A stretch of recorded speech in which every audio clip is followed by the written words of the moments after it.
am not the senator for just Democrats in Pennsylvania. I'm everyone's senator in Pennsylvania. And so it's just having a conversation with the president. Hold on tight, because the battle between U.S. Senator John Fetterman and The View's Sunny Hostin just turned into an all-out legal war. That's right, Fetterman has decided to sue Hostin, along with The View's producers. It all started with a controversial comment made on air. Let's break it down. It all began during a recent episode of The View, famous for its no-holds-barred debates, when Hostin aimed her sharp commentary at Fetterman. The target of her scorn? Fetterman's recent visit to Donald Trump's Mar-a-Lago estate in Florida. Now, Mar-a-Lago isn't just any place. It's practically a political firestorm. Fetterman's decision to visit it raised eyebrows across the nation. To some, Fetterman's visit signaled hope for bipartisanship. You assure the world that as you try to get control of these areas, you are not going to use military or economic coercion? No, I can say this. We need them for economic security. The Panama Canal was built for our military. I'm not going to commit to that now. It might be that you'll have to do something. He was the first Democrat to reportedly meet Trump at his resort, which was seen as a potential step toward unity in a hyper-polarized political world. However, many viewed it as a betrayal, especially those within his own party, accusing him of fraternizing with the enemy. Sunny Hostin wasted no time chiming in on The View, accusing Fetterman of aligning himself with the wrong side. Her harsh words painted him as a traitor to his party, implying that his motives for the visit were questionable. Documentary series about New York Jets quarterback Aaron Rodgers. He said he's heartbroken about friends and family cutting him off for his controversial political views and conspiracy theories. And a lot of Americans can relate to this, especially after this last election. So, do you think it happens everywhere? What I recall about him is when he was asked about the COVID-19 pandemic, during the height of the pandemic, when people had lost loved ones, when people's family members were missing from their Thanksgiving table, like my table, he said, "I'm immunized." And as it turns out, he was not. He had done his own research. He has his Google MD like I do. And I think he said he was allergic to something in the vaccine, but he had COVID and he was in a huddle with his teammates.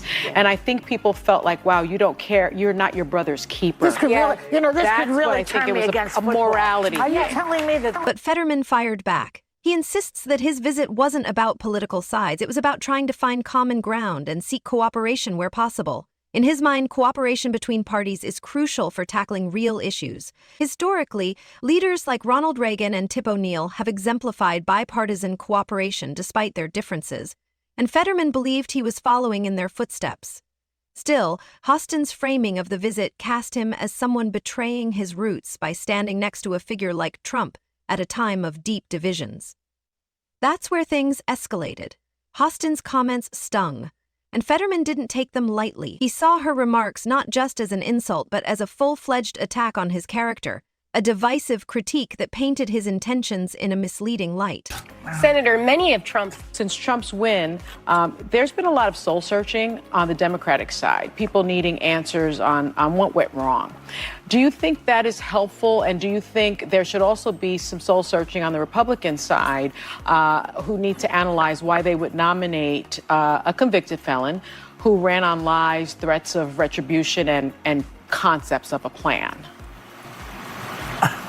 I haven't spent any of my time after the election freaking out or just, thinking about, here's where we are. And I would like to remind everybody that that's the way democracy works. Enough.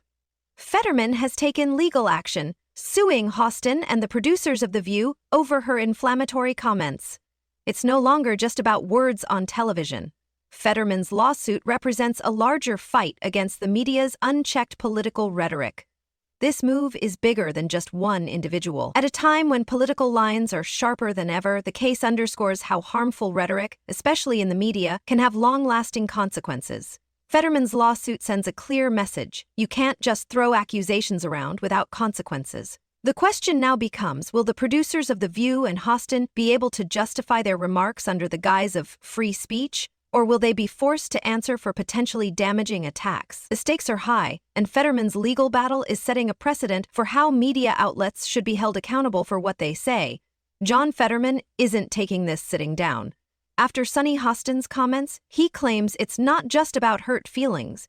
It's about a calculated effort to undermine his credibility. Say that about the J6 people too, though, right? That's what they're going to say on the other side. That is weaponized also. I'm not referring to that. I'm talking about the New York trial, and now the Democrats on our side there were some that were gleeful, calling it like now he's a convicted felon and those things, and now for our party we were talking about criminal justice, and we're now talking about second chances, and now all of a sudden now you're like, well, he's a convicted felon and all these things.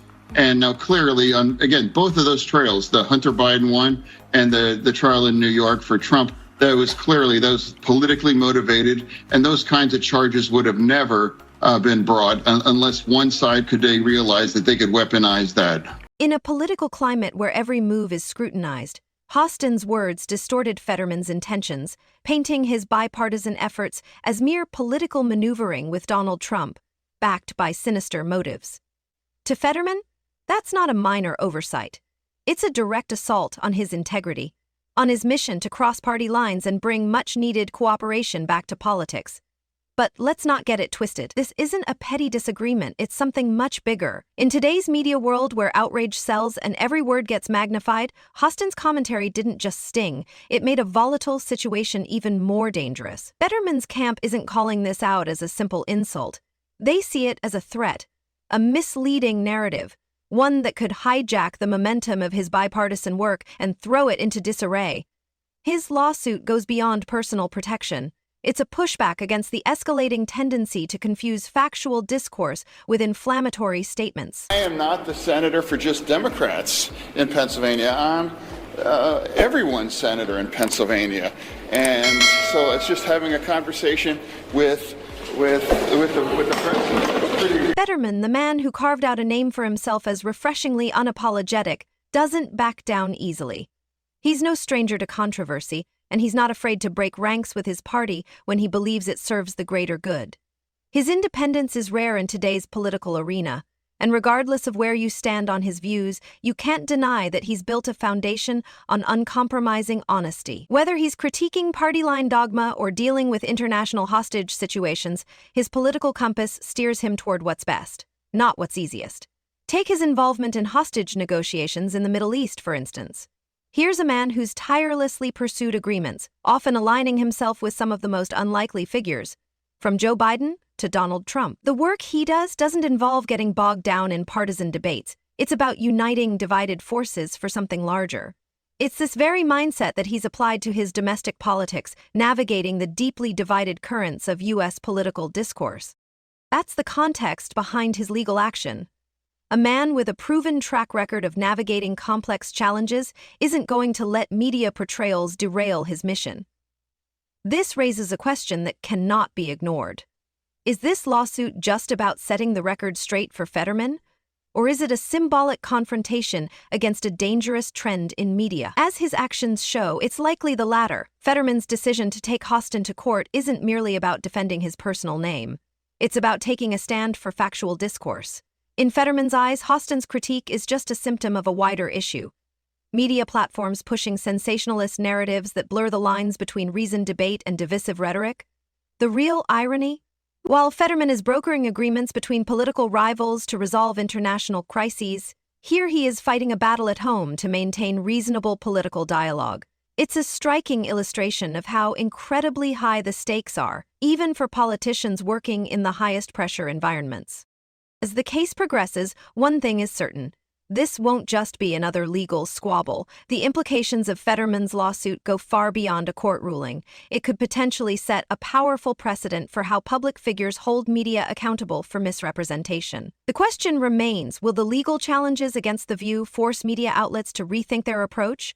Or is this yet another dramatic clash between politics and media that has no real resolution? So, where do you stand? Has Fetterman drawn the necessary line in the sand? Or is this just an overreaction to an era that thrives on media chaos? As this case unfolds, it promises to make us all take a harder look at how we consume, understand, and contribute to political narratives. The questions raised by this lawsuit go beyond pundits. They're questions for all of us. In this volatile world of polarized media, this drama is taking nasty turns.